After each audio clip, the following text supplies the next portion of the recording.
The forest was never supposed to feel alive, yet every branch seemed to recoil as Elias Turner stepped past the rusted wire fence. The locals had warned him about these woods, not with loud, dramatic threats but in the quiet, fearful way people speak when memories still sting. Their glances darted away, their voices lowered, and they told him the same thing: do your research somewhere else. But the warnings only sharpened his curiosity, because he had seen the name before tucked inside brittle courthouse records and half-burned family Bibles, the same surname repeated again and again, generation after generation, as if no one else in the world existed beyond themselves. The air thickened the deeper he walked, turning heavy like damp cotton pressed against his lungs.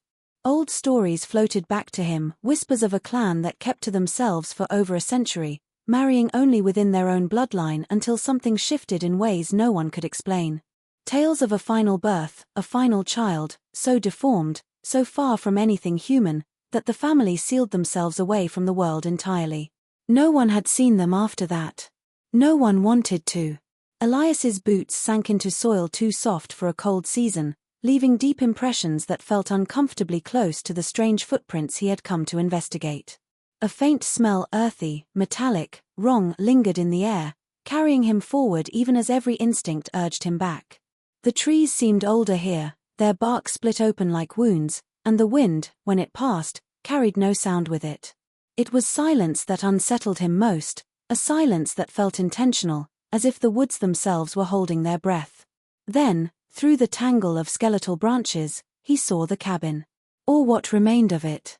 The roof had collapsed inward, the door hung from one hinge, and the windows were nothing more than black, yawning holes. Yet something about the place felt occupied not by the living, but by a memory that refused to fade. As he approached, a soft scrape echoed behind him, like something dragging itself across the ground.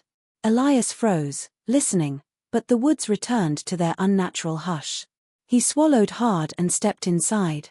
The floor groaned softly, and the air grew colder, enough to raise bumps along his arms. Children's drawings littered the far wall, faded crayon sketches of twisted figures with too long limbs and faces scribbled out entirely. One drawing, fresher than the rest, showed a small shape crouched beneath the cabin floorboards. Above it, in a frantic, jagged scrawl, someone had written a single phrase: "Still here." Elias turned toward the doorway, but the entrance was no longer empty. Something breathed there, soft, shallow, uneven, like lungs that had never learned how to work. And in the darkness beyond, two misshapen eyes watched him without blinking, as if recognizing him not as a stranger but as the first visitor in a very, very long time. The story begins with the outsider's discovery of a forbidden lineage, a revelation that does not happen with a single document but through a slow, unsettling accumulation of clues that refuse to fit neatly into any ordinary historical pattern. Elias Turner had always been drawn to forgotten stories, but nothing prepared him for the strange absence surrounding this particular family. It began when he stumbled across a bundle of courthouse records, all damp and crumbling at the edges, as though time itself had been erasing them. In those records, he found marriages recorded between cousins, then between first cousins, then between people with identical surnames and no listed parents at all, as if the line had folded inward on itself. Each page carried the same last name written in looping, nervous handwriting, sometimes scratched out and rewritten, as though even the clerks hesitated to acknowledge what they were documenting. The deeper he dug, the stranger it became. Census documents placed the family in remote mountain land that no one claimed anymore, but what disturbed him was how abruptly the records ended. One census had 12 members listed, including several children. The next census, 10 years later, showed only 4. The one after that listed 1, and then nothing. The entire family vanished from written history. It was as if they had dissolved into the wilderness. Yet scattered through local newspapers were tiny, cryptic mentions of them: a child seen near the river whose face no one could describe properly, a scream heard in the woods late at night, a midwife who abruptly left town after a single visit to the family homestead. Each account felt more like a warning than a report, as though the community had collectively agreed to push the entire family out of memory. Elias also noticed something else. Whenever he mentioned the surname, people shifted uncomfortably. Some pretended not to recognize it, while others reacted with a fear that reached deeper than simple gossip. One elderly librarian whispered that the family's bloodline had become too close for too long, but when Elias asked her to explain, she shook her head and refused to say more. Her eyes held something like pity, but also dread, as though she believed the consequences of that lineage were still lingering somewhere in the hills. The final piece came when Elias uncovered an old leather-bound ledger hidden behind a row of outdated land maps. Inside were birth entries more disturbing than anything he had seen so far. Multiple children were recorded with no names, only descriptions of deformities written so vaguely that the implications became even more chilling. The last entry was dated over 50 years ago and described a birth so unusual that the writer had scratched their own signature out completely, as if ashamed to be connected to the event at all. Elias's search led him deeper into the woods, following scraps of information and half-remembered directions offered by townspeople who spoke as though the land itself held grudges. The forest grew thicker the farther he traveled, the trees closing in with trunks that leaned like watchful bodies. What should have been a simple hike became a slow, uneasy march through undergrowth that seemed unwilling to let him pass. Yet something pulled him onward, a sense that the family's secrets were not buried in dusty archives but still lingering in the soil, waiting for anyone brave or foolish enough to uncover them. Eventually, he reached a clearing so still it felt as though time itself hesitated there. In the center stood a crumbling cabin, half swallowed by vines and moss, its roof sunken and walls warped from decades of neglect. It looked less like a home and more like a carcass, long abandoned but never allowed to rot completely. The door hung crookedly, and when Elias pushed it open, it released a breath of stale, unmoving air.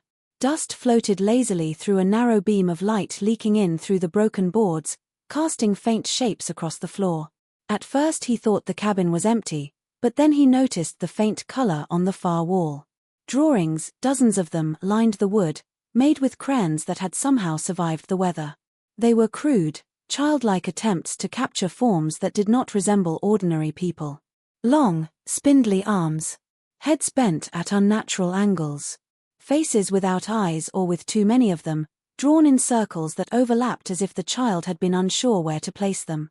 Some figures were smiling, but the smiles were stretched too wide, too forced, as though the artist had never actually seen a smile but had been told what one should look like. The drawings were disturbing enough, but what unsettled Elias even more was their arrangement. They clustered around a dark patch on the floor where the boards had been pried open and nailed back down with uneven force. It was as if whatever lived, or had lived, beneath those planks fascinated the child who drew these images. In one corner, a stack of pages lay half-curled with moisture. As Elias lifted them, he realized they formed a sequence, as if documenting a progression. The earlier ones showed vaguely human shapes, malformed but still recognizable. But the later drawings depicted something far more grotesque, a creature losing resemblance to humanity with each sketch. A faint groove along the wooden beam caught Elias's eye, small scratches, clustered tightly together. They weren't the random marks of decay or animals. They looked like fingernail impressions, as though someone small had dragged their hands along the wall again and again. The idea that the child had spent hours in this room, drawing these images while something moved beneath the floorboards, settled on Elias like a heavy, invisible weight. He could feel the room watching him, as though the past had never fully left and the last occupant had never truly gone. The whispers of a final birth reached Elias not through official records or the fragile remnants of old papers, but through the trembling voices of those still living near the edge of the woods. Townspeople spoke of it cautiously, their eyes darting toward the forest, their hands twisting in nervous gestures, as though naming the event aloud might call it into being. It was never discussed directly. Instead, it was woven into fragments of stories told in hushed tones at dimly lit diners or over rusted fence lines. They always hid the last one, an old man muttered one evening, his voice so low that Elias had to lean close to catch the words. Never let anyone see it. Not a soul. The statement hung in the air, more terrifying in what it didn't say than what it did. There was an unspoken understanding that this child was unlike any other, born not just malformed but somehow beyond comprehension, a final embodiment of generations folded in on themselves. Elias began piecing together the fragments, finding a pattern in the reticence. Every family he interviewed, every neighbor he managed to coax into conversation, provided only fragments, a scream heard on a moonless night, the the midwife refused to speak afterward, no one came out to meet the world except that one, and it didn't look human. Each piece, on its own, might have seemed like exaggerated folklore, but together they formed a trail pointing directly to a hidden, final birth. What haunted Elias most was the consistency, the way the details aligned across decades, spoken by people who had no reason to protect the story, yet did so instinctively, as if the very land demanded secrecy. The deeper he investigated, the more palpable the dread became. There were subtle clues carved into the landscape itself, depressions in the soil too even to be natural, shallow trenches that hinted at hurried burials, and groves of trees that seemed deliberately planted to block sightlines from curious eyes. An old journal he discovered described a midwife forced to deliver a child that should not be, noting with trembling hands the grotesque curvature of its limbs and the hollowness of its gaze. The writer's handwriting deteriorated on the last page, the final entry abruptly ended mid-sentence, as though the fear of recording the child's existence had become unbearable. Elias could feel the weight of generations pressing down on the story. The whispers were not just words, they were warnings. The family had taken extraordinary measures to conceal their last child, hiding it within the woods, keeping it separate from any human interaction, and ensuring that the world outside remained ignorant. And yet, those warnings, those fragments, were what guided him closer to the truth, compelling him into the forest despite the sense that stepping forward might awaken something that had long been waiting, watching, and guarding itself from the world. The vanishing footprints appeared after a night of relentless rain, etched into the softened earth like a message meant only for those foolish enough to follow. Elias arrived at the edge of the town just as the sun struggled to break through thick clouds, the air heavy with the scent of wet soil and rotting leaves. He had heard the rumors from wary neighbors, strange tracks, misshapen, almost human but wrong in ways that unsettled the mind, leading from the old family homestead into the deeper forest. No one dared to investigate them, and yet the paths were too deliberate, too precise, to be dismissed as the wandering of wild animals. The footprints had appeared overnight, following the curve of the riverbank, and they ended abruptly at the threshold of the trees, as if someone or something had taken deliberate care to ensure they remained hidden from ordinary eyes. Elias knelt to study the impressions, noticing the slight distortions in their formation. The toes were splayed unnaturally, the heel too narrow for a normal foot, yet the stride suggested bipedal motion, deliberate and consistent. They did not fade gradually but vanished in places, leaving gaps where the ground appeared untouched, almost as if the being had lifted itself entirely off the soil. The realization sent a shiver down his spine. These were not ordinary tracks, nor were they entirely human.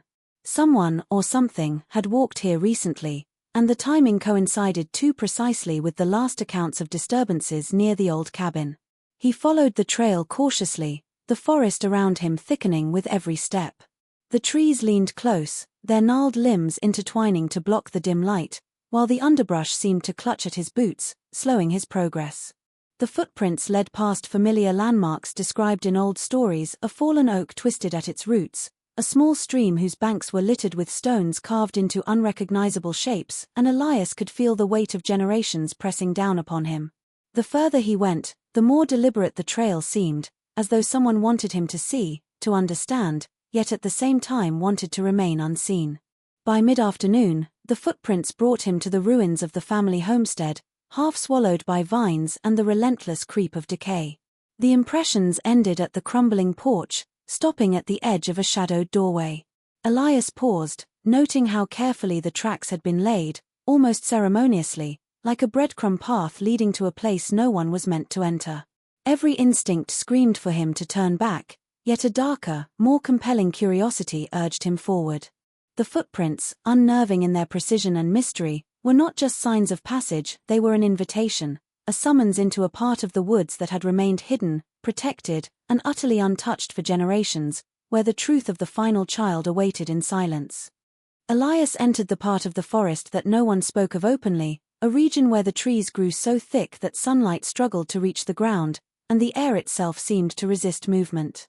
Each step was heavier than the last, as though the earth itself were pressing down to slow his progress, and every sound, his breath, the snap of a twig, the soft crunch of his boots, was swallowed almost immediately, leaving only an oppressive stillness. It was a silence unlike any he had experienced before, not simply the absence of noise but the active refusal of sound to exist. Birds avoided these trees, insects seemed absent, and even the wind, when it stirred the leaves, did so without carrying any rustle. The forest felt alive in a way that made his skin prickle, aware of him, judging him, and yet entirely indifferent in the coldest sense. As he moved deeper, Elias noticed small, disconcerting details. Moss grew in unnatural patterns, covering tree trunks in swirling designs that seemed almost deliberate. The ground was littered with roots twisted like the veins of some giant, unseen creature, forming patterns that drew the eye toward shadowed hollows. Each step forward carried the weight of unseen scrutiny, as though countless generations of hidden watchers had been waiting for someone to arrive. And then there were the occasional glimpses of movement just beyond his peripheral vision, a flash of white, a bend in a branch, shapes that dissolved before he could focus on them, leaving only the memory of motion and the rising tension that came with it. The deeper he went, the more oppressive the forest became. The canopy above closed in, leaving the dim light to filter through in narrow, ghostly streaks, and Elias found himself increasingly disoriented, losing the sense of distance and direction. Every path seemed to curve back on itself, every landmark repeated like a hallucination, as if the woods were deliberately reshaping themselves around him. The familiar rules of space and movement no longer applied here. The forest had its own logic, one that Elias could not decipher, and the further he ventured, the more he felt the lingering presence of the family that had once made this place their own. And then he heard it, a faint sound at first, almost imperceptible, a whisper of movement that had no source. It was not wind or water, it carried intent. Elias froze, straining to listen. The sound came again, closer this time, deliberate, measured, like something shifting just beyond the trees, observing him but never revealing itself. It was a presence that had been waiting, patient and eternal, in this section of the woods that refused to echo. Elias realized with a cold certainty that the forest itself was a guardian, a living barrier, and that passing through it was not merely a journey through space but a confrontation with a history too deeply buried to ever be fully understood by the world outside. The forest led Elias to a structure partially hidden by the thick tangle of undergrowth, a root cellar sunken into the earth like a mouth waiting to swallow him whole.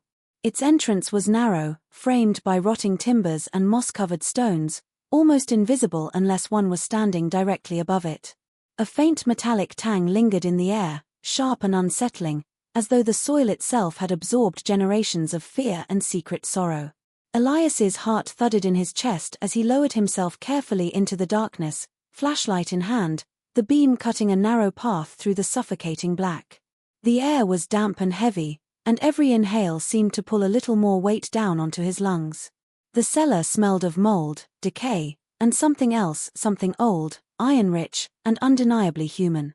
He moved slowly, each step producing a hollow echo that seemed almost swallowed by the space, as though the walls themselves absorbed sound to keep whatever lay within hidden from the world above. That was when he noticed it. The walls, once smooth stone, were scratched with frantic, jagged marks. At first, they appeared to be random clawing, the desperate work of rats or some other animal, but the patterns were too deliberate, too chaotic to belong to creatures without reason. Elias crouched closer and realized the scratches formed something that resembled a message, a series of symbols scrawled in dried, dark stains that smelled faintly of iron. The marks curved and twisted across the stone as if attempting to communicate something urgent, a warning, a confession, a plea. His flashlight trembled in his hand as he studied them. Some scratches were deep, others faint, almost superficial, as if made by a smaller, weaker hand, childlike, yet unnervingly strong in intent. There was a rhythm to the lines, a pulse of repeated motions that spoke of obsession and terror. And then Elias saw it, a section of wall where the scratches were concentrated, forming the rough shape of a figure crouched, limbs bent at impossible angles, head tilted unnaturally. The depiction was crude, but the intent was unmistakable. Whoever, or whatever, had made these marks was trying to convey the existence of something hidden, something that still lived beneath the earth, unseen but aware. Elias's breath quickened. Every instinct screamed that the cellar was not just a place of storage or decay but a prison, a tomb, and perhaps a sanctuary all at once. The scratches told a story of fear, confinement, and watchful patience, of a being that had been trapped here but remained alive, conscious, and deliberate. The more he stared, the more he sensed eyes upon him, just beyond the edge of his flashlight's reach, observing, waiting, and judging. The cellar, with its walls marked in desperation and warning, was no longer simply a relic of the past, it was a living record, a map of horror, pointing directly toward the truth Elias had been chasing and the presence that had remained hidden, silent, and hungry for discovery for decades. Night fell quickly in the forest, and the shadows thickened around Elias, swallowing the paths he had followed so carefully during the day. The air grew colder, each breath forming faint, ghostly clouds that vanished almost instantly into the oppressive darkness. He had lingered too long near the crumbling cabin and its hidden root cellar, but curiosity and a deep, almost irrational pull urged him to stay. Then he heard it, a sound so faint at first that he almost questioned his own ears, a trembling, warped hum drifting through the trees, wavering like the quiver of a broken instrument. It was a melody familiar in concept but impossible in execution, a lullaby warped beyond recognition, sung with uneven breaths and tones that no human voice could naturally produce. The notes floated on the night air, twisting around the trunks and roots, sinking into the soil, and returning to him distorted and unending. Elias froze, straining to locate the source. The hum seemed to come from everywhere at once, yet nowhere specific. It rose and fell in irregular pulses, almost conversational, like a voice speaking in rhythm with the shadows. The air around him became charged, prickling against his skin as though the forest itself was responding to the sound. He noticed the faintest movements among the branches, delicate shivers that suggested something small and deliberate was navigating the darkness above or below, but he could never see it directly. His heart pounded, echoing in time with the lullaby, and each repetition deepened the sense of unease, a warning embedded in music and movement. The melody evoked a strange, perverse sense of intimacy, as though whoever, or whatever, produced it had been observing him for hours, days, or perhaps decades, learning his pace, matching his heartbeat. The hum carried elements of sadness and longing, but beneath them lurked something darker, a hunger for acknowledgement, an insistence that Elias could not simply witness this place and leave unchanged. The sound was neither cruel nor kind, it was insistently aware, a distorted communication reaching out from the last living remnant of a family hidden for generations. Elias realized the lullaby was more than a sound, it was a signal, an unspoken attempt to draw him closer, to guide him into the hidden spaces of the forest, into the shadows where the final child had remained concealed. The forest itself seemed to respond, shifting subtly around him, opening paths that had not been visible before, leading toward the undergrowth and hollowed roots where the presence waited. His instinct screamed to retreat, yet the pull of the melody was irresistible, a compulsion layered over fear, demanding he move forward, step by hesitant step, into the place that had long been forbidden, a place alive with observation, memory, and a patience that spanned generations, waiting for the moment when someone finally listened. Elias stumbled upon the hidden family graveyard late in the fading afternoon, guided more by instinct than sight, the forest light dimming to a dull gray that made every shadow seem alive. The clearing was small, almost unnaturally so, framed by dense trees whose branches twisted together to form a roof of green and brown. The ground was uneven, littered with fallen leaves and gnarled roots, and the air smelled of earth and decay, sharp yet faintly sweet. At first, Elias thought he had found a simple, neglected burial plot, the kind that rural families left unmarked or cared for only minimally. But as he moved closer, the crude wooden markers came into focus. They were hand-carved, uneven, splintered, and leaning at strange angles, each marking the resting place of someone long forgotten. The names were scratched into the wood with jagged, hurried letters, some nearly unreadable, others missing entirely, replaced by mere symbols or scratches, as though the identity of the dead had been intentionally erased. Elias's gaze drifted over the graves, counting and comparing, noticing the repetition of names, the clusters of dates, and the strange gaps that didn't make sense. Generations of the same family had been laid to rest here, their lives overlapping in a cycle that mirrored the records he had uncovered. Some graves were freshly disturbed, the soil uneven, the wood still damp in places, though there were no signs of recent visitors. His heart quickened when he realized what this implied. Someone or something had been tending these graves, preserving the site in secrecy, marking it, yet leaving no trace of themselves. And then his eyes fell on the one grave that was entirely different. The wooden marker was newer, carved more deliberately, and bore no name, no date, nothing to indicate who or what rested there. The soil had been compacted, pressed down as though by weight, yet there was a hollow at the center, a subtle dip suggesting that the earth had been moved or manipulated after burial. Elias crouched, brushing aside leaves, and felt the unmistakable sense of absence, a space that was meant to contain but did not. This was the grave of the final child, the one the family had concealed from the world, hidden from sight and memory. Its emptiness was more horrifying than any marker could have been, a physical representation of the secrets that had haunted the forest for decades. As he lingered in the clearing, Elias noticed how the trees seemed to lean closer, enclosing the graveyard, their shadows stretching unnaturally long. There was a weight to the silence here, a pressure that pressed down on his chest, making each breath feel laborious. The graves whispered through the soil and roots, stories of lives folded inward, generations bound by blood, and the one who had never truly been laid to rest. Elias realized that the final child's story had not ended with birth or disappearance, it was etched into the earth itself, a lingering presence that waited just beyond the edge of perception, observing him as carefully as he observed the clearing. As Elias lingered near the hidden graveyard, an unnerving awareness settled over him, the kind that creeps in slowly and refuses to leave. At first, he thought it was only his imagination, the product of isolation and fear, but the sensation grew sharper, heavier, like a weight pressing on the back of his neck. Every rustle of leaves, every snapping twig seemed timed with intention, as though the forest itself was breathing around him, aware of his presence. Then he noticed it, the shallow depressions in the earth, slight impressions that could have been footprints if not for their impossible shapes. They followed him at the edge of the clearing, appearing and disappearing as if something unseen was moving just out of reach. Each time he turned, there was nothing. Yet the feeling intensified, a subtle but undeniable pressure that suggested he was never truly alone. The presence was patient, cautious, yet deliberate. Elias could sense it lingering in the periphery of his vision, branches swaying though no wind blew, shadows lengthening and contracting unnaturally, the occasional whisper of movement that never revealed itself fully. It was as though the entity was testing him, observing his reactions, deciding whether he was worthy of the knowledge it guarded. Every instinct screamed to leave, to retreat to the safety of the open paths he had left behind, but a deeper curiosity, fueled by years of research and obsession, rooted him to the spot. He was being watched not by an animal or human, but by something far older, shaped by generations of isolation and secrecy, that had learned to move without detection.